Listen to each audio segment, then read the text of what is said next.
परमेश्वर के धन्य नाम की महिमा हो। प्रभात मनन के सत्र 2712 में आप सभी का बड़े प्रेम के साथ स्वागत करता हूं। आइए आज के मनन के लिए हम पढ़ते हैं प्रकाशित वाक्य अध्याय 1 पद 12 और 13। तब मैंने उससे जो मुझसे बोल रहा था देखने के लिए अपना मुंह फेरा और पीछे घूमकर मैंने सोने की 7 दीवटें देखी और उन दीवटों के बीच में मनुष्य के पुत्र सदृश एक पुरुष को देखा जो पांवों तक का वस्त्र पहने और छाती पर सोने का पटुका बांधे हुए था। जीवन की एक कठिन परिस्थिति से गुजरते वक्त प्रेरित यूहन्ना उस यीशु मसीह का दर्शन देख रहा है जिसे वह अपने प्राण से भी ज्यादा प्रेम करता था। संसार के पापों से प्रदूषित पार्थिव शरीर में रहते हुए महिमावान प्रभु का दर्शन करना एक आसान बात नहीं है। पूरे बाइबल में ऐसे बहुत ही कम भक्त की सूचना है जिन्हें ये सौभाग्यता मिली थी।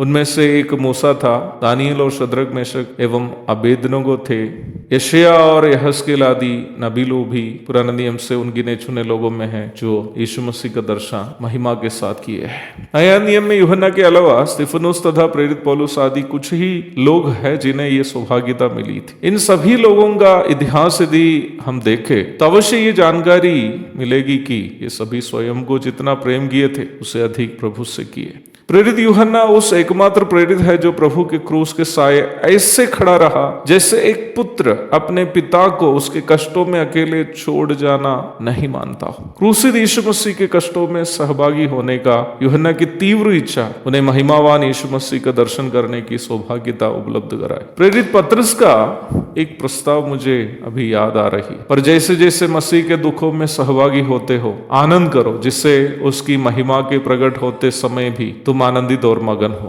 पहला पतरस 4:13। आज सुबह मैं ये पद मुझे सुनने वाले उन सभी मसीह भाई बहनों के लिए समर्पण करना चाहता हूं जो अपने जीवन में कठिन परिस्थितियों से गुजर रहे हैं। हमारे मसीह विश्वास के कारण हम पर मनुष्य की ओर से हो या शैतान की ओर से होने वाले शारीरिक, मानसिक तथा अन्य समस्याएं प्रभु के दुखों में सहभागी होने का अतुल्य अवसर हमें प्रदान करते हैं। जब हम उन दुखों को खुशी से झेलते हैं तो निम्न परिवेश में संत याकूब कहता है, धन्य है वो मनुष्य जो परीक्षा में स्थिर रहता है क्योंकि वह खरा निकलकर जीवन का वो मुकुट पाएगा जिसकी प्रतिज्ञा प्रभु ने अपने प्रेम करने वालों से की। याकूब 1:12। जब यूहन्ना तुरही का सा शब्द सुनकर पीछे की ओर देखा उन्होंने 7 दीवटें देखी।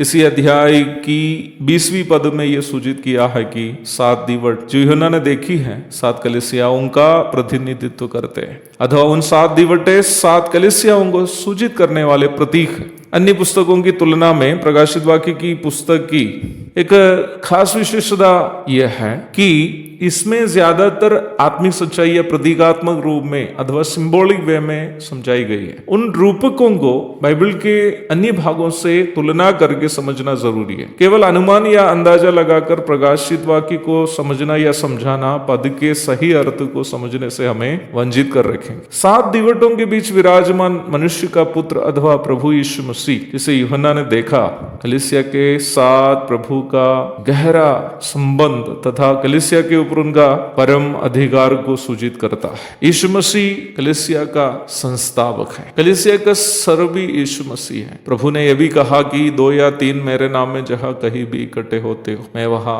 मौजूद हूं। यीशु मसीह कलीसिया के ऊपर है अथवा वो सिर है। वो कलीसिया का संस्थापक है क्योंकि उन्होंने अपना खून से कलीसिया को खरीदा है, बनाया है, और वह कलीसिया का प्रधान रखवाला भी है क्योंकि कलीसिया की अगुवाई वही करता है और कलीसिया की देखरेख करने वाला भी वही है। यीशु मसीह कलीसिया का सब कुछ है। ये बड़ी सच्चाई दीवटों के बीच विराजमान यीशु मसीह जो यूहन्ना ने देखा हमें समझाते हैं। एक और शुभ दिन की धन्य कामनाओं के साथ आज का मनन में यहाँ समाप्त करता हूँ। प्रभु आप सबको आशीष दे। आमीन।